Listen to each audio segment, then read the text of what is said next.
The stars looked different from Kepler 442b. Dr. Teo stood at the window of the human settlement, watching the sun set over the red and orange horizon.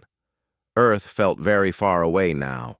Behind him, his team was working in the research station, checking equipment and preparing reports for the home office. They had been on this planet for 8 months now, and everything was going well. Too well, perhaps. Life in space was rarely this calm.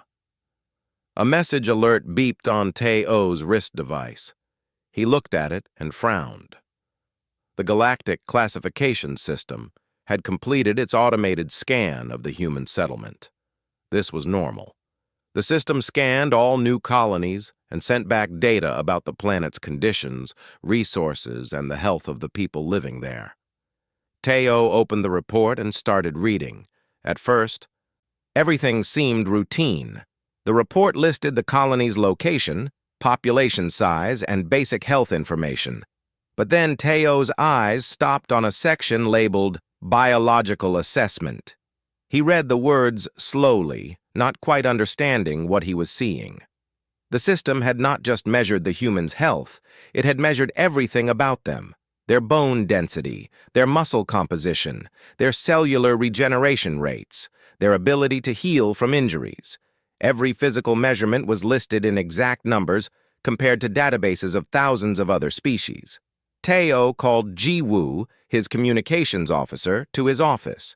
Jiwoo was young and smart, always quick to understand complex information. When he read the report, his face went pale. "This doesn't look good," Jiwoo said quietly. Teo agreed. The system had compared human bone density to many alien species. Compared to the delicate Aryans, humans had bones that were nearly 3 times stronger. Compared to the silicon-based Corvan, humans had calcium levels that were much higher. The system found that humans could heal from broken bones without needing outside help or technology, something very rare among advanced species. The system's computers worked through the data carefully. They looked at every number, ran every comparison, and reached a conclusion. The words appeared in red letters at the bottom of the report. Classification: naturally armored species. Threat level: Tier 3. "They think we're weapons," Jiwoo whispered. Over the next few hours, more information flooded in. The classification was spreading across the network of the hegemony of 7 worlds. Thousands of alien governments, military commanders, and officials were reading the same report. Humans were not just another species that had learned to travel between stars. Humans were dangerous. Humans had natural armor built into their very bodies. In the command center of the settlement, the team watched as their communications systems lit up with incoming messages. News channels across the galaxy were already starting to report on the discovery. Some headlines were angry, some were afraid. A few were already calling for humans to be locked away or studied before they could become a threat to galactic peace. Dr. Mi-sun, Teo's second-in-command, came to his office with worry in her eyes. She was older than Teo, with gray in her hair and decades of experience in space exploration. She had seen many strange things, but nothing like this. "We need to respond," Mi-sun said. "We need to tell them that this is wrong. That high bone density doesn't mean we're weapons." But Teo knew it would not be that simple. Numbers were easy to understand. They did not require explanation or context. The hegemony's automated systems had measured, compared, and made a decision. That decision would be very hard to change. Yunji, one of the colony's biologists, entered the command center with papers in her hands. She had been working on her own research when she heard the news. Now she looked upset and confused. "My bone density is high because I grew up on Earth," Yunji said, her voice shaking slightly. "Earth has high gravity. Our bodies adapted. That's not armor. That's just biology. That's just how humans work." The other team members nodded. They all knew this. They all understood the simple truth. But they also understood that the galaxy did not. Over the next few hours, Teo tried to contact the hegemony. He sent messages explaining the truth about human biology. He sent scientific papers explaining Earth's gravity and how it shaped human evolution. He sent images and data showing that humans were not soldiers or weapons. They were explorers and scientists, just like the thousands of other species in the galaxy. But his messages seemed to disappear into the vast space between worlds. Or perhaps they were received and ignored. Either way, no one answered. Then Jiwoo received a message that made everyone in the room go silent. Ships were coming. A lot of ships. The hegemony of 7 worlds was sending a large force to the human settlement. The message said the ships would arrive in 4 days. No one on the human team slept well that night. They sat in the common area, drinking hot tea and talking quietly about what might happen. Would they be arrested? Would they be taken away? Would the hegemony decide that humans were too dangerous to live? Teo tried to stay calm and think like a scientist. The hegemony was advanced and logical, he told himself. Once they understood the truth, they would change their minds. Once they met real humans and saw that they were peaceful, the fear would go away. But as he looked at his team's frightened faces, he was not sure if he believed his own words. The 4 days passed slowly. The human settlement prepared for visitors, though no one knew what those visitors would want or how they would behave. The team cleaned the research station and prepared data and information. They tried to look peaceful and non-threatening, though they were not sure how to do that when they were already classified as naturally armored weapons. On the 4th day, the hegemony ships appeared in the sky above Kepler 442b. They were large and beautiful, built with technology that humans could barely understand. As the ships descended toward the settlement, Teo stood with his team and waited. The ships landed with a soft humming sound. A ramp lowered, and figures began to walk down toward the humans waiting below. The first figure to emerge was tall and elegant, with skin that seemed to glow with soft light. She wore official robes and carried a datapad in her delicate hands. This was Ambassador Vesper, an ethereal from the hegemony's diplomatic corps. She looked at the gathered humans with careful eyes, as if she was studying something strange and potentially dangerous. "I am Ambassador Vesper," she said, her voice clear and calm. "I have come to discuss your classification and to ensure the safety of the hegemony. We have many questions for you." Behind her, more figures stepped down from the ships. Some were guards, tall and strong, with armor built into their bodies. Others were officials and scientists, ready to begin the process of understanding what the system had classified as a naturally armored species. Teo stepped forward, trying to look confident and peaceful. "We welcome you," he said. "We are happy to answer your questions." But as he spoke, he wondered if questions and answers would be enough. He wondered if the hegemony would listen, or if their fear would be too strong. The next few days would be very important for humanity's future among the stars. Ambassador Vesper did not smile when she met Dr. Teo. She held her datapad in front of her like a shield, and her pale eyes looked at the human doctor with something between curiosity and fear. Behind her stood 7 guards, all of them much taller and more heavily built than any human. The smallest guard wore armor that covered his entire body, and his movement suggested he was trained for combat. "Please come with me," Vesper said, her voice polite but cold. "We will discuss matters in your main facility." Teo led the ambassador and her guards to the command center. The other members of his team watched as the alien visitors entered their space. No one was smiling. Everyone could feel the tension in the air, like a storm about to break. Vesper sat down at the main table and opened her datapad. She did not offer any greetings or pleasantries.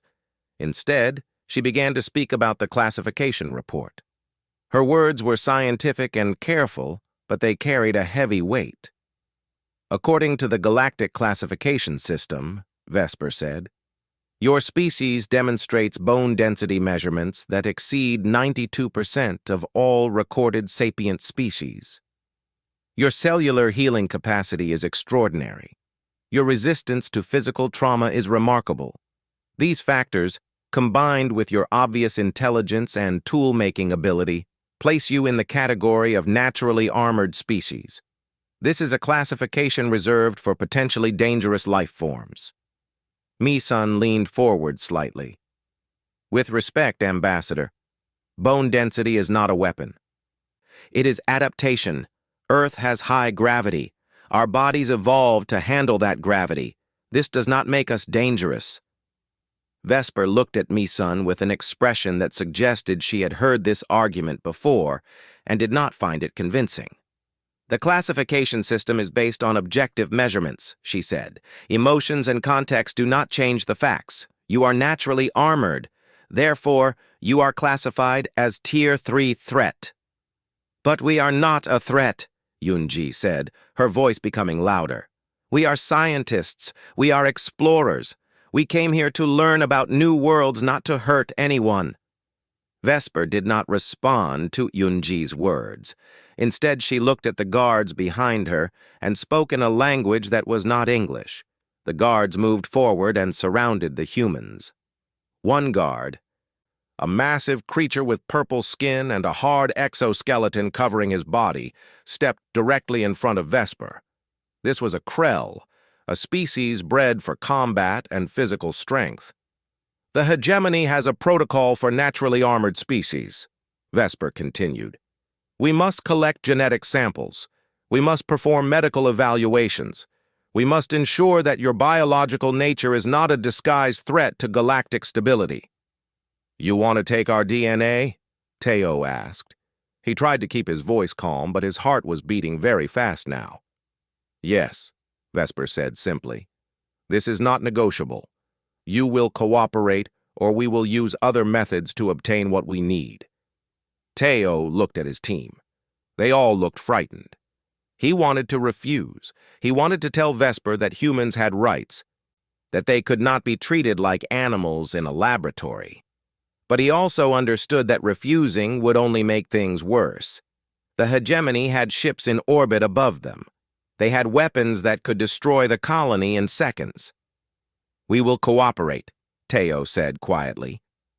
The guards began taking samples from each human. They used devices that took small amounts of blood and skin tissue.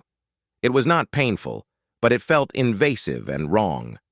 Yunji tried not to show her fear, but her hands were shaking as a guard approached her with a collection device. The guard was the Krell, the one with the hard exoskeleton. He was so large that he had to bend down to reach Yunji's arm. He grabbed her wrist with one of his powerful hands. Yunji pulled away reflexively, startled by the sudden strength of his grip. Her forearm moved up quickly. It hit the Krell's exoskeleton. The Krell made a sound like air leaving a balloon. He fell backward, holding his arm. The other guards looked shocked. Vesper's eyes widened. What happened? Vesper demanded. The Krell was writhing in pain now. One of the other guards came to help him. When they examined his arm, they found that it was broken. A human woman, weighing less than 100 kilograms, had fractured the arm of a Krell soldier just by pulling away from him. The guards immediately surrounded the humans. They pointed weapons at Dr. Teo and his team. Vesper stood up from her chair, and her calm expression was gone. Now she looked afraid and angry. You see? Vesper said, her voice rising. This is exactly what we feared. You are indeed naturally armored. You are indeed dangerous. You are creatures of violence. It was an accident, Mi-sun shouted. She was startled. She did not mean to hurt anyone. But no one was listening to Mi-sun's words. The guards were too focused on their fallen comrade. The Krell's arm was definitely broken, and the injury had happened so easily, so naturally, just from a human pulling her arm away. In the minds of the guards and in Vesper's mind, this confirmed everything the classification system had said. Yunji was crying now. She tried to explain that she had not meant to hurt anyone, that she was just scared, that it was an accident. But her words seemed to make things worse. In the eyes of the hegemony guards, an accident made humans even more dangerous. If humans could cause this much harm without even trying, what could they do if they actually wanted to hurt someone? "You will all be detained," Vesper said coldly. "You will be taken aboard my ship. There will be a hearing before the Hegemony Council. Your fate will be decided there." The guards moved forward and placed devices around the wrists of all the humans. These were restraints, designed to limit movement and monitor biological signs. Dr. Teo and his team were led out of the command center toward the ships. As they walked, Teo looked back at the human settlement, at the research station that had been their home for 8 months. He wondered if they would ever see it again. He wondered what would happen to them now that they had accidentally proven what the galaxy's fears had already suggested, that humans were powerful and dangerous. The injured Krell was being carried aboard one of the ships, his arm in medical support. As the last of the humans were led aboard, the ships began to prepare for departure. Within hours, the human settlement on Kepler 442b would be empty, and Dr. Teo would find himself standing before the Hegemony Council, facing charges that he did not know how to defend against. The misunderstanding had become much worse, and no one seemed interested in listening to the truth anymore. The Hegemony flagship was enormous. It was so large that entire cities could fit inside it. The human prisoners were taken to a detention area deep within the ship, in rooms that were small and cold. Dr. Teo and Dr. Misun were separated from the rest of the team. Yunji was placed in a different section. The other scientists were scattered throughout the detention block. Teo sat on a hard bed in his cell and tried to think. The walls were white and featureless. There was no window. A small light in the ceiling provided illumination. He had no way to know what time it was or how many hours had passed. The Hegemony had taken away his wrist device, his communication equipment, and anything else that might have been useful. He tried to understand what had happened. An accident. One simple accident had destroyed everything. Yunji had not meant to hurt the Krell guard. She had been startled and had pulled away. That was a normal human reaction to fear. But because her body was stronger than the Krell's, the result had been injury. And now the Hegemony believed that humans were dangerous creatures who attacked without warning. The logic was wrong, but Teo could see how it made sense from the outside. A naturally armored species that could break an experienced combat soldier with a simple pull of the arm was a threat. That was obvious to anyone looking at the facts without understanding the context. After what felt like many hours, guards came to his cell. They took him to a large room where Vesper was waiting. But she was not alone. Another figure stood beside her, and this figure was different from the guards and the ambassador. She was an ethereal like Vesper, but smaller and less impressive. Her skin glowed less brightly, and she wore simple clothes instead of official robes. "This is Rian," Vesper said. "She is a scientist from the research division. She will be examining your biological data." Rian stepped forward and looked at Teo carefully. Her expression was thoughtful, not afraid or angry like Vesper's. "I have been reading your genetic samples," Rian said. Her voice was soft and careful. "Your species is very interesting." "We are not weapons," Teo said. He had said this many times now, and each time it seemed to have less effect. "We are not naturally armored in the way you think. We are just adapted to Earth's environment." Rian nodded slowly. "Yes," she said, "I believe you. But I must prove this to the tribunal." Over the next several days, Rian visited Teo regularly. She asked him many questions about human biology, about Earth's gravity, about how humans had evolved over millions of years. She took detailed notes and studied the biological data that the Hegemony had collected from the human team. During one of these visits, Rian said something that gave Teo hope. "The classification system made an error," she said quietly. It compared your bone density to other species without considering context. It did not account for body mass. It did not account for metabolic rate. It did not account for evolutionary history. It simply compared numbers and made a judgment. Can you prove that to the tribunal? Teo asked. I am trying, Rian said, but the military wants to believe that you are a threat. The military is always afraid of new species. Fear is easier than understanding. The hearing before the Hegemony Tribunal took place in a large room with high ceilings. The tribunal consisted of 5 judges from different species, all of them looking serious and important. Vesper presented her evidence, the classification report, the broken arm of the Krell guard, video recordings of the incident, and medical evaluations showing the strength of human bone density. Then Rian presented her evidence. She showed detailed analysis of human physiology. She explained Earth's gravity and how it had shaped human evolution over millions of years. She showed mathematical calculations proving that human bone density was not naturally high compared to body mass, but rather normal for a species that had evolved on a high-gravity planet. Krell exoskeleton is equally natural armor, Rian said to the tribunal, yet we do not classify Krell as Tier 3 threats. We classify them as valuable military partners. The only difference is that we understand Krell biology because they have been part of the hegemony for thousands of years. We do not understand human biology because we have only just met humans. One of the judges, a creature with gray skin and 3 eyes, leaned forward. Are you suggesting that the classification system is biased? No, Rian said. I am suggesting that the classification system is incomplete. It measures physical traits without context. It compares species without understanding evolutionary history. A properly trained scientist would never make such a conclusion based solely on bone density measurements. The tribunal went silent. The judges looked at each other. Then they asked to see the video recording again. This time they watched more carefully. They saw that Yunji was clearly frightened and startled when the Krell grabbed her. They saw that she pulled away naturally, as anyone would do when afraid. They saw that the injury was an accident, not an attack. Even with high bone density, another judge said slowly, an accidental injury is not the same as a biological weapon. After hours of debate, the tribunal made a decision.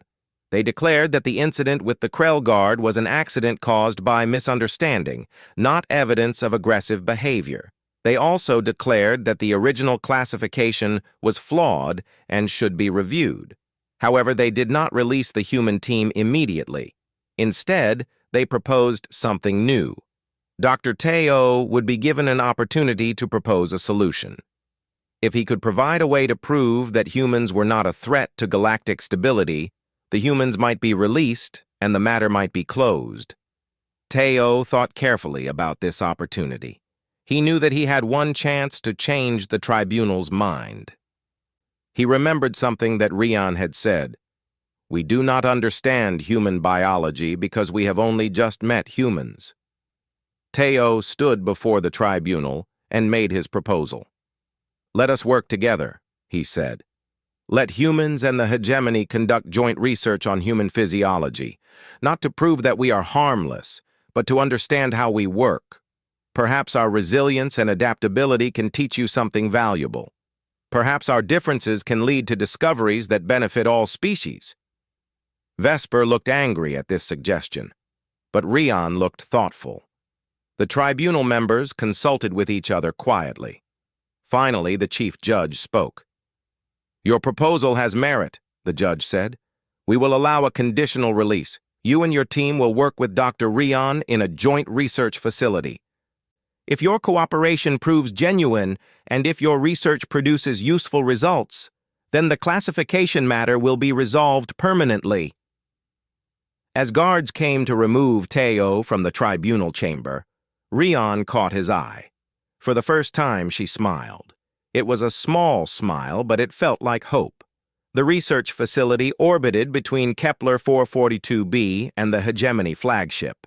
It was a neutral space, designed to allow scientists from different species to work together on shared projects.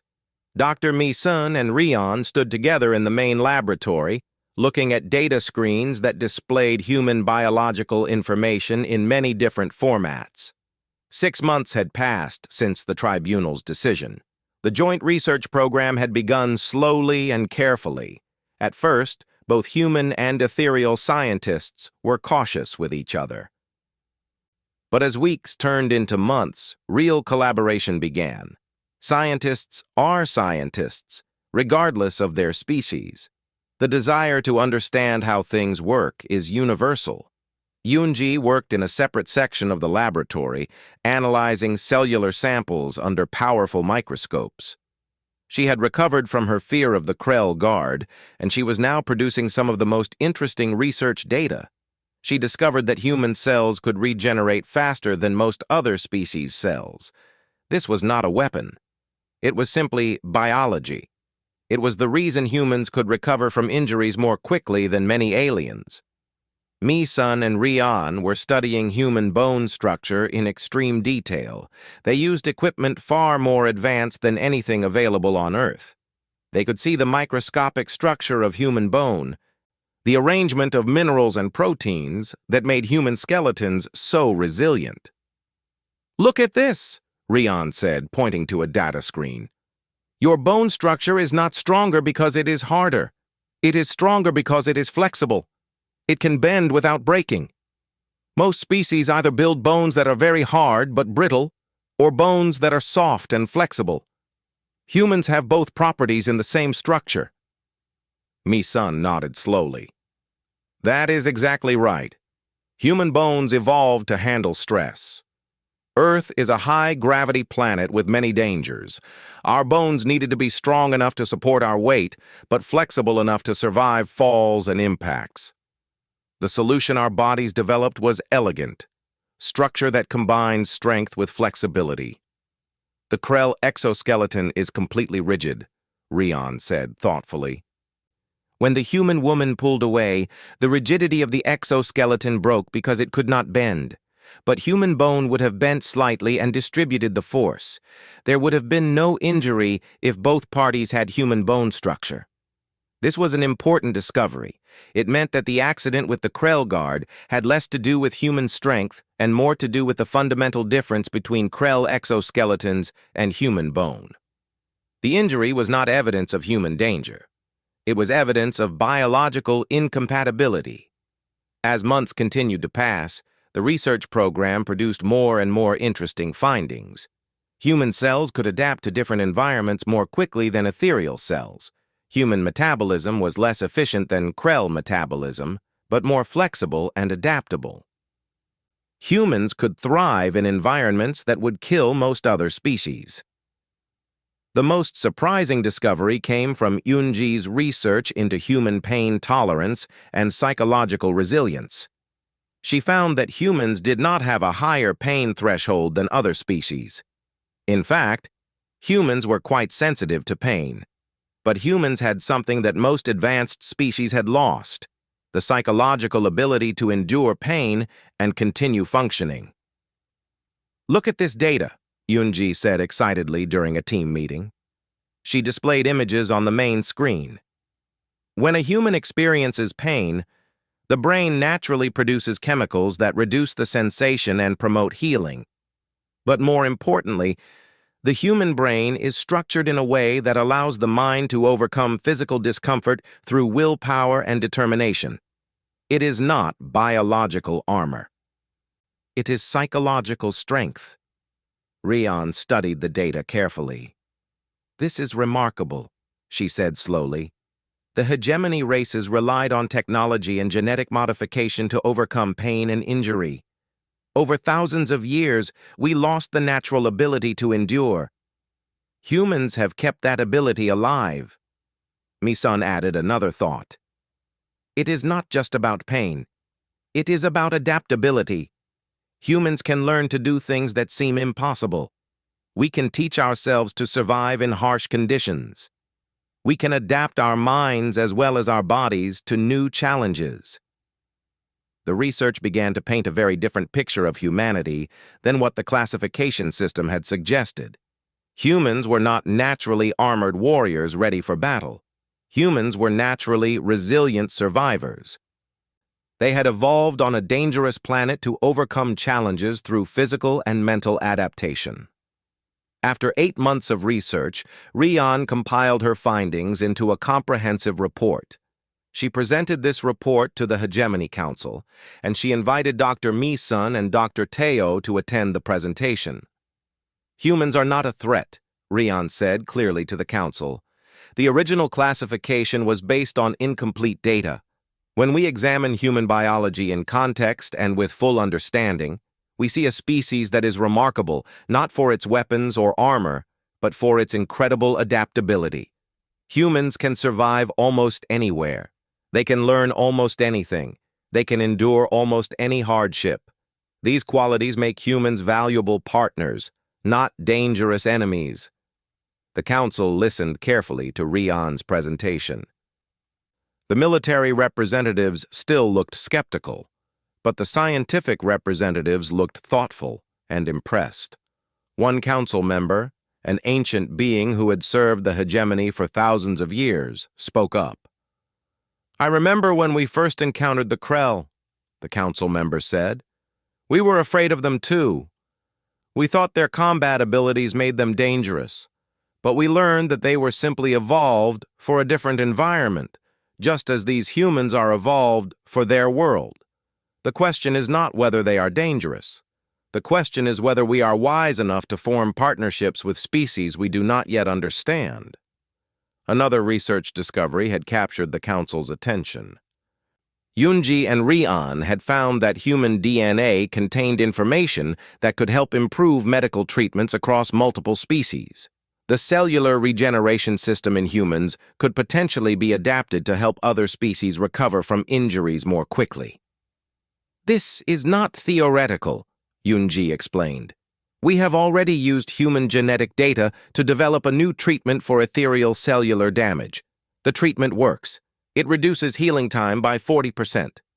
The council members leaned back in their seats, thinking about what they had heard. Humans were not weapons. They were resources. They were partners. They offered knowledge and capabilities that the hegemony did not have. After the presentation ended, Dr. Teo approached Rian. "Thank you," he said simply. "You could have let the fear take over.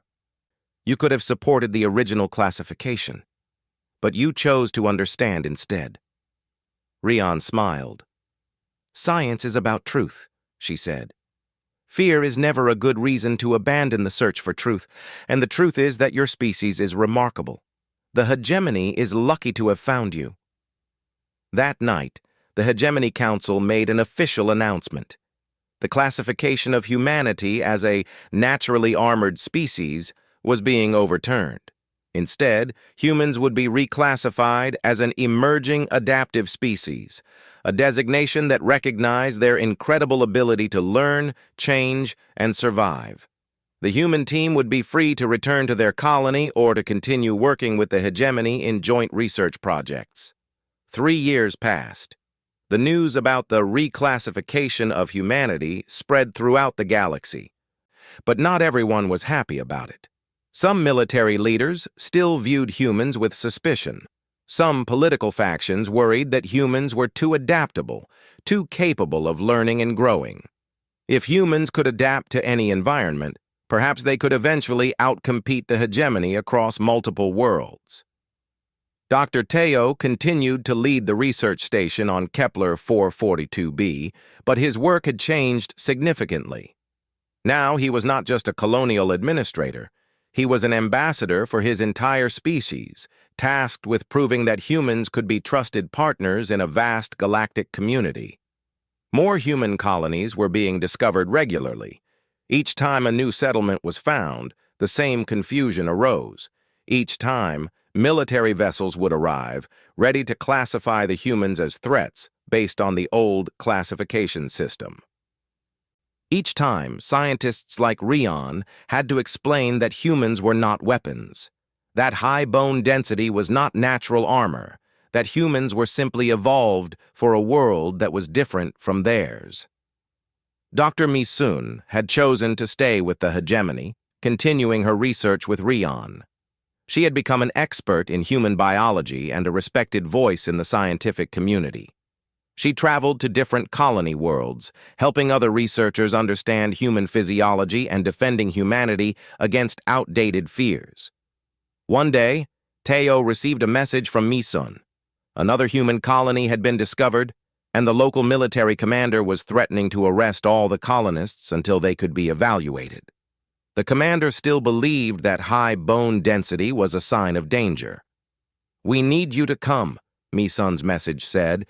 "The commander will not listen to scientists, but he might listen to a human leader who can explain from experience." Teo left Kepler 442b and traveled to the new colony world. When he arrived, he found a tense situation.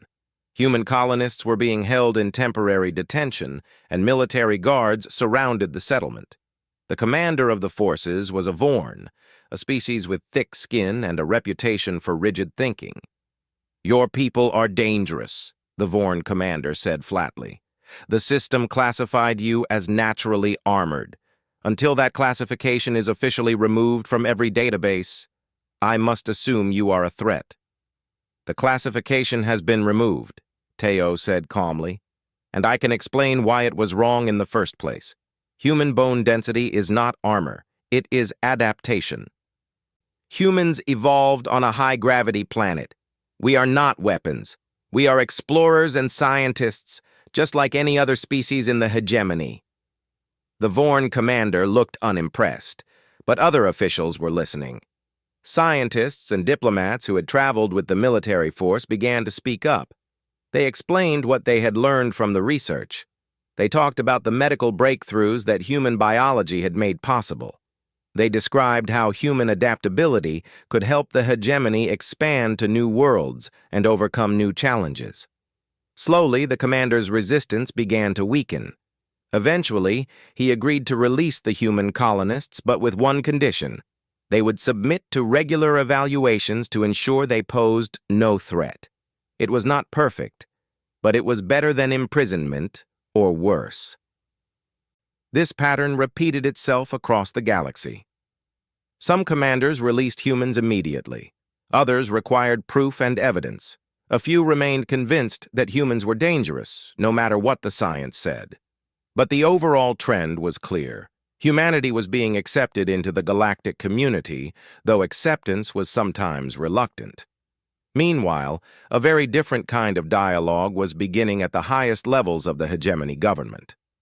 Political leaders from the Seven Worlds were debating what the discovery of humanity meant for the future. Some saw humans as a resource to be controlled.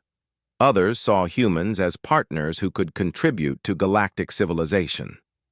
And a few visionary leaders saw something even greater.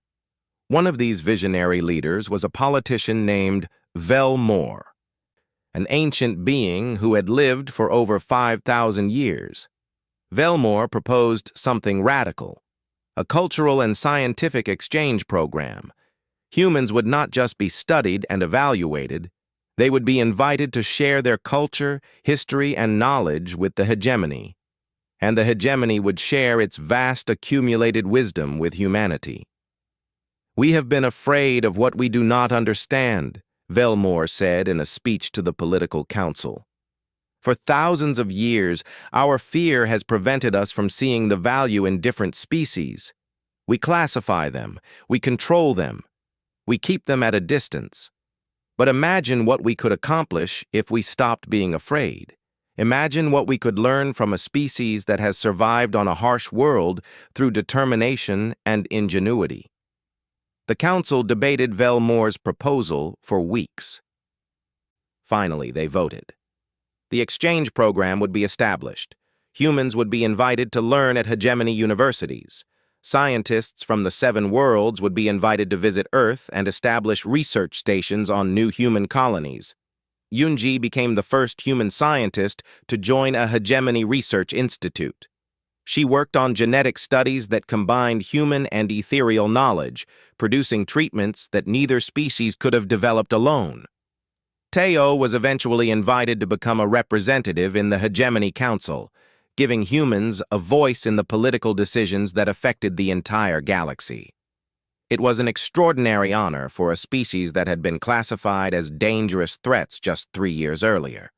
But perhaps the most important change happened at the social level. Regular citizens from different species began to meet. They learned each other's languages.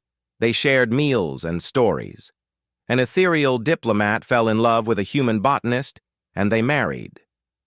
Krell soldiers began to respect human athletes, not because humans were dangerous, but because they showed the same dedication to excellence that the Krell valued.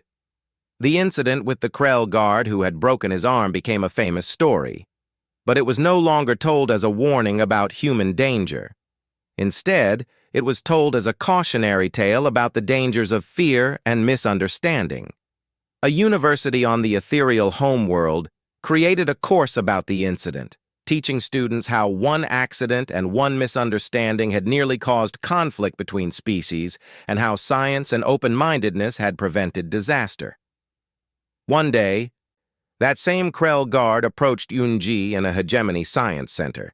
His arm had healed completely, and he wore the uniform of a peace officer rather than a soldier. "I owe you an apology," the Krell said. "I was afraid of you. I treated you roughly. If I had understood you better, the accident never would have happened." Yunji smiled. "And if I had understood your strength better, I would not have pulled away so suddenly. We were both afraid. Fear makes all of us do things we do not intend, but now we know better. We can be friends instead." The Krell extended his arm, and Yunji shook it carefully, both of them smiling. It was a small moment, but it represented something much larger, the possibility of connection between beings who had almost become enemies.